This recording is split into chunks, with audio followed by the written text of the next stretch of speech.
Have you ever stood in your living room, surrounded by things you once loved, and suddenly felt like they were quietly weighing you down?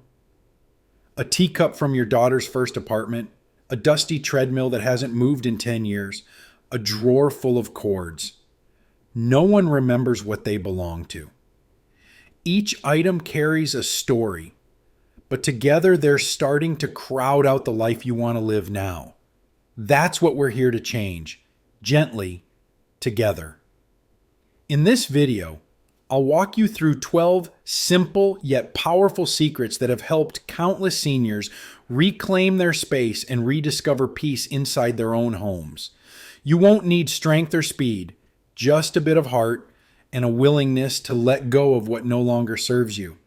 Whether you're feeling overwhelmed, nostalgic, or just plain tired of the clutter, you'll find something here to help you breathe a little easier. Let me start with a story. A few months ago, my dear friend Helen, 74, called me in tears. "I don't know where to start," she said. Her husband had passed 3 years earlier.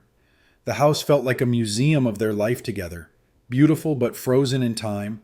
Every drawer she opened was a tug on her heart. Every closet whispered, "Maybe one day." We didn't start with a garage sale. We started with a single shoebox. Inside it, old birthday cards she'd kept for decades. She read each one, smiled, cried, and chose to keep just 3. The rest, she let go, with love. That shoebox was the beginning of a new season for her. One where the house stopped feeling like a shrine and started feeling like a home again. And now, I want to share with you the same gentle, practical steps that helped Helen and so many others transform not just their homes, but the way they feel inside them. So, are you ready to begin? Let's take the first step together. Hack 1. The 5-use rule. Keep only what you truly use on the counter. There was a time when my kitchen counters looked like a second-hand store. Mugs from every trip, gadgets I couldn't name, and a bread maker I'd used exactly once back in 2004. I used to tell myself I might use it one day. But here's the truth I had to face. Clutter steals calm. And it does it so quietly, you don't even notice until your morning coffee feels like a chore instead of a comfort. That's when I started using something I now call the 5-use rule. It's beautifully simple. If I don't use it at least 5 days a week, it doesn't get to live on my countertop. Period. So my coffee maker, front and center, my kettle, absolutely. It makes my afternoon tea. But the slow cooker I bring out twice a year, it lives happily in a lower cabinet. Same for the air fryer I once thought I'd use every day. And the blender? Well, it went to my neighbor's college-bound grandson who actually makes smoothies. This one small rule gave me more than a clean counter. It gave me breathing room, peace, and a little dignity when guests popped by. You don't clean the house just to make it look good. You do it so it loves you back. That's what I felt, standing in a kitchen that finally felt like mine again. So if you're overwhelmed, start with one surface, one countertop. Ask yourself, do I touch this 5 times a week? If not, give it a break. You might be amazed at how much lighter your whole day feels. And speaking of surfaces that quietly invite clutter, let's talk about one effect I bet you've felt before, even if you didn't know it had a name. It's called the broken window effect. And it just might explain why that one messy corner never stays small. Hack 2, the broken window effect. One messy spot, whole house chaos. Let me tell you something I learned the hard way. It started with just a stack of unopened mail on the dining table. I told myself I'd sort it tomorrow.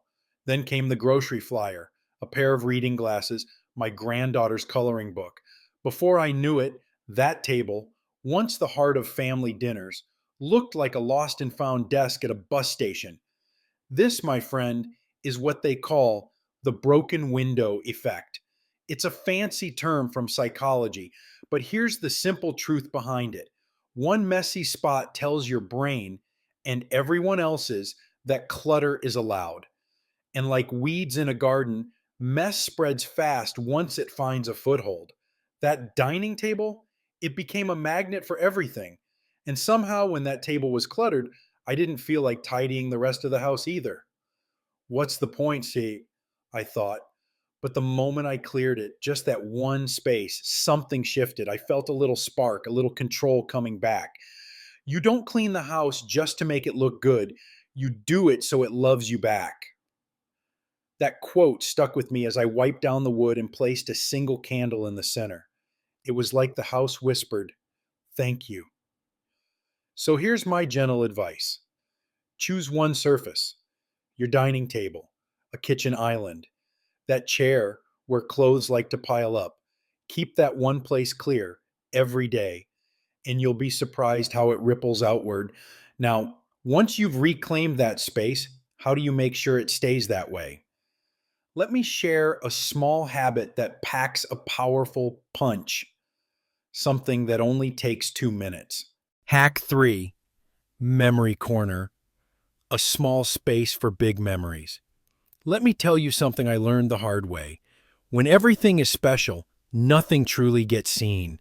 For years, I kept every card, photo, and souvenir from decades of memories, but they were scattered, some in drawers, some boxed away, some buried under piles of papers. And the truth is, I wasn't honoring those memories. I was hiding them. One afternoon, my granddaughter found a faded picture of me and her grandfather dancing in the living room. She held it like treasure. That moment changed everything. I created a memory corner, just a small shelf with 5 deeply meaningful items: our wedding photo, the clay cat my daughter made in 3rd grade, and a pressed rose from my mother's garden. Nothing big, but everything chosen with love. You don't clean the house just to make it look good. You do it so it loves you back. And sometimes love means choosing what deserves to be seen rather than keeping everything and seeing nothing. So if you're holding on to too many keepsakes, try this. Pick 3 that truly warm your heart. Give them a home, a corner, a frame, a box you actually open. Let them breathe. And most importantly, let them be appreciated. Now, as we turn from honoring the past, let's protect our future peace by learning a simple trick that stops clutter from sneaking back in before it even starts. Hack 4: the 2-minute rule. If it takes less than 2 minutes, do it now. Let me ask you this. How many times have you walked past a jacket on the chair or a coffee mug on the counter thinking, "I'll get to it later"? I used to do that all the time, but later has a sneaky way of piling up into never. Until one day, I came across a simple idea that changed everything: the 2-minute rule. If it takes less than 2 minutes to do, just do it now. No list, no delay. Just get it done. At first, it seemed too small to matter. What difference could putting away my reading glasses or sorting today's mail make? But over time, it added up. My home felt lighter, calmer, because the little things were no longer waiting to become big messes. One morning, I noticed I was actually enjoying the quiet rhythm of tidying up. A dish here, a magazine there, it all took under 2 minutes. And yet, the peace it brought lasted all day. You don't clean the house just to make it look good. You do it so it loves you back. This little rule is my daily love note to the home that's held me through decades. And on days when I don't have the energy for a big clean, it's these 2-minute wins that keep the chaos at bay. Now that we've tackled the power of now, let's look at what to keep and what might just be quietly draining you. It's time to talk about emotional clutter. Hack 5: consistent decluttering, 15 minutes a day. Let me tell you a little secret I wish I'd learned sooner. Decluttering isn't a grand event, it's a gentle habit. You don't need a weekend marathon or a perfect burst of energy. All it takes is 15 minutes a day. Just like watering your garden or making your morning tea, it becomes a rhythm. Years ago, I used to wait until the mess got unbearable. Then I'd exhaust myself trying to clear it all at once. I'd be sore, cranky, and right back in the same mess a few weeks later. But once I tried setting a simple kitchen timer for 15 minutes, something shifted. One day, it was the junk drawer, another, the linen closet. Just 15 minutes. Sometimes I'd finish a small space, other times I'd barely make a dent, but each time I'd feel proud and lighter. Over a few weeks, my home began to breathe again, and so did I. Small steps, taken daily, transform everything. Decluttering isn't about speed, it's about staying in motion. So don't wait for a perfect day. Start small, stay steady. You'll be amazed at how far that little window of time can take you. Now, speaking of what truly matters, let's look at how we make peace with the past without being buried in it. Hack 6: letting go gently, releasing the past the right way. Letting go isn't about tossing things in a box and pretending they meant nothing. It's about honoring what was while choosing peace over possession. I remember staring at my husband's old fishing hat, worn, sun-bleached, and full of memories. Every time I saw it, my heart ached. I thought letting go meant betrayal, but one day I gently held it, whispered a thank you for all the Saturdays we spent by the lake, and passed it along to a young boy next door who had just joined Scouts. That moment didn't feel like loss. It felt like love, shared, not hoarded. Sometimes we cling to objects not because we need them, but because we're afraid to lose the feeling they represent. But feelings, my dear friend, live in us, not in drawers or closets. Letting go isn't forgetting. It's freeing space for new joy to take root. Start with something small: an old scarf, a cracked mug, a book you once loved but haven't opened in years. Say your quiet goodbye. Keep the memory. Set the object free. And you'll find that what you're really keeping is space for who you are now and who you're becoming. Now let's take that gentle spirit and see how even our buying habits can support a simpler, lighter life. Hack 7: wish list trick: avoiding impulse. Buys with a gentle pause. You know that feeling you're flipping through a catalog or scrolling online, and suddenly there it is. A clever kitchen gadget or a cozy sweater on sale. It whispers, "You need me." And before you know it, it's in your cart.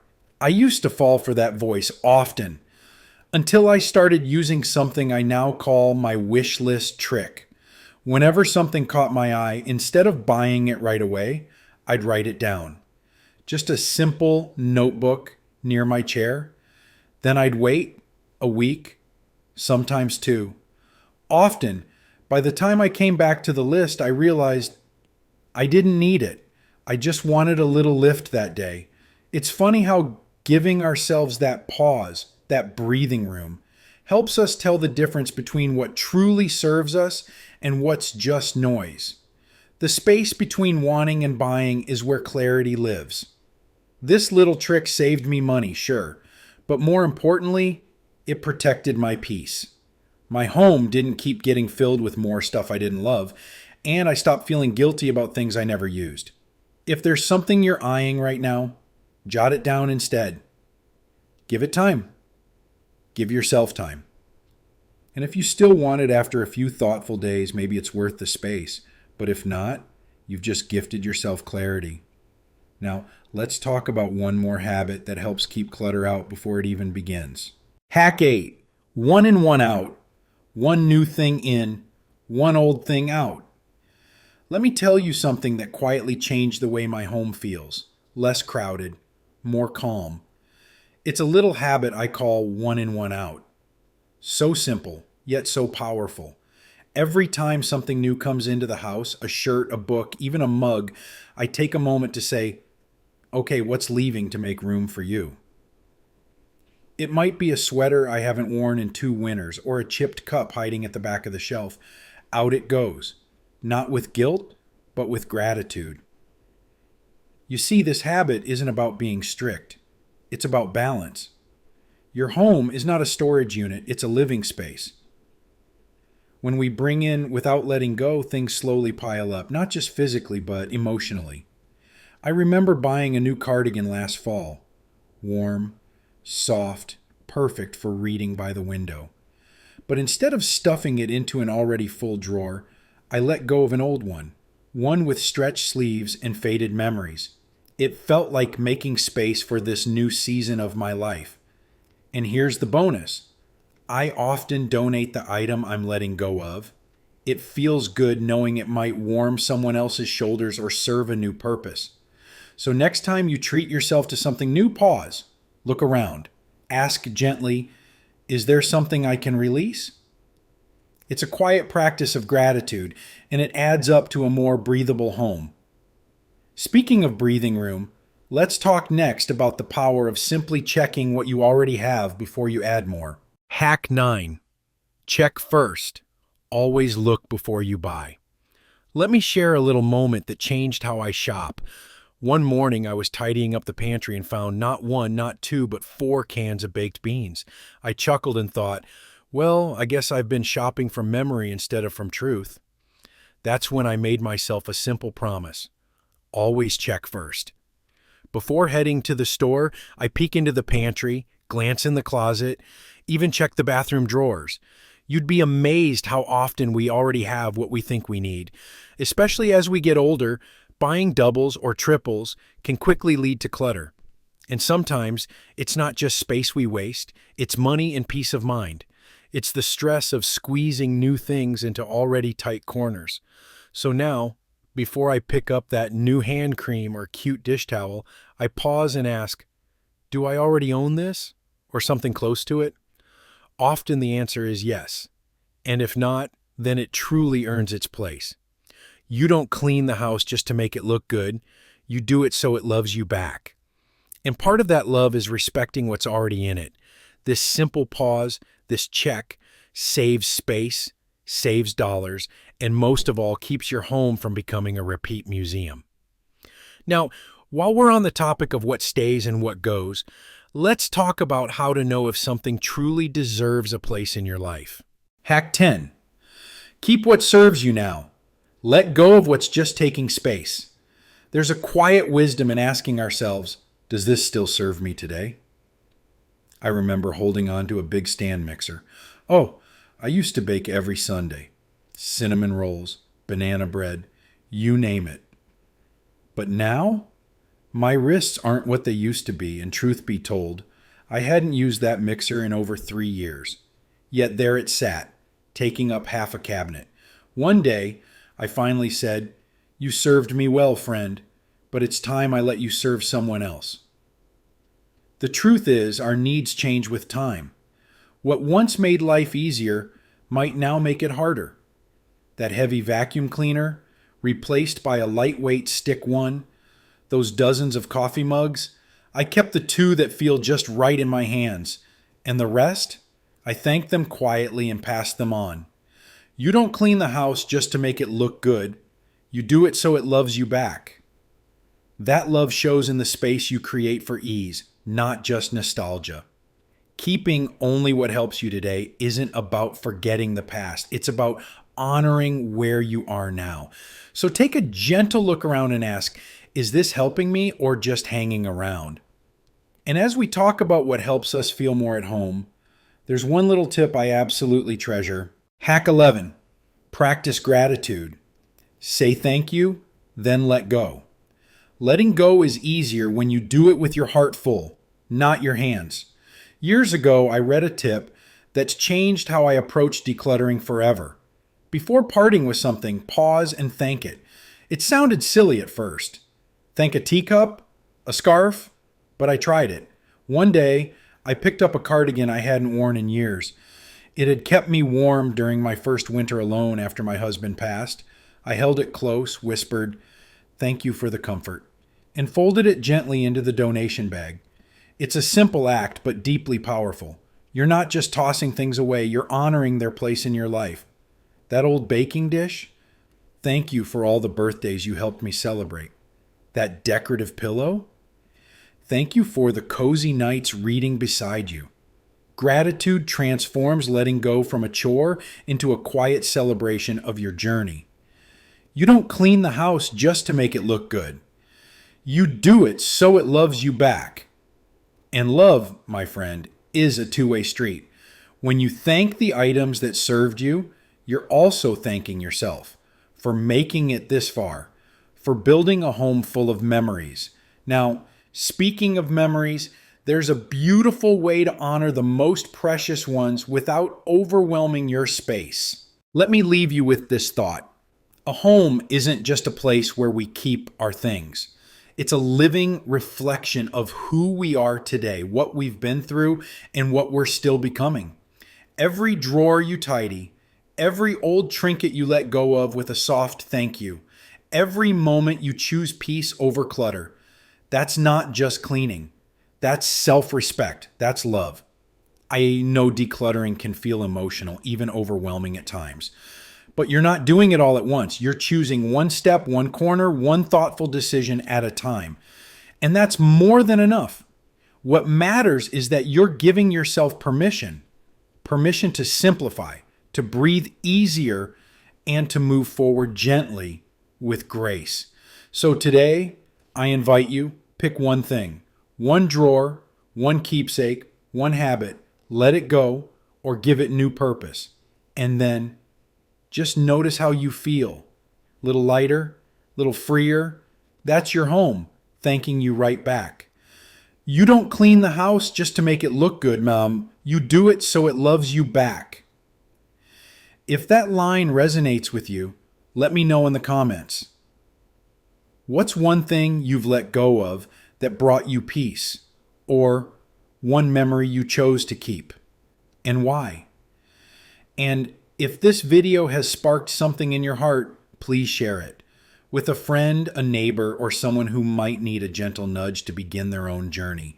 Subscribe if you haven't already. There's more warmth and wisdom where this came from. Until next time, take care of your space and let your space take care of you.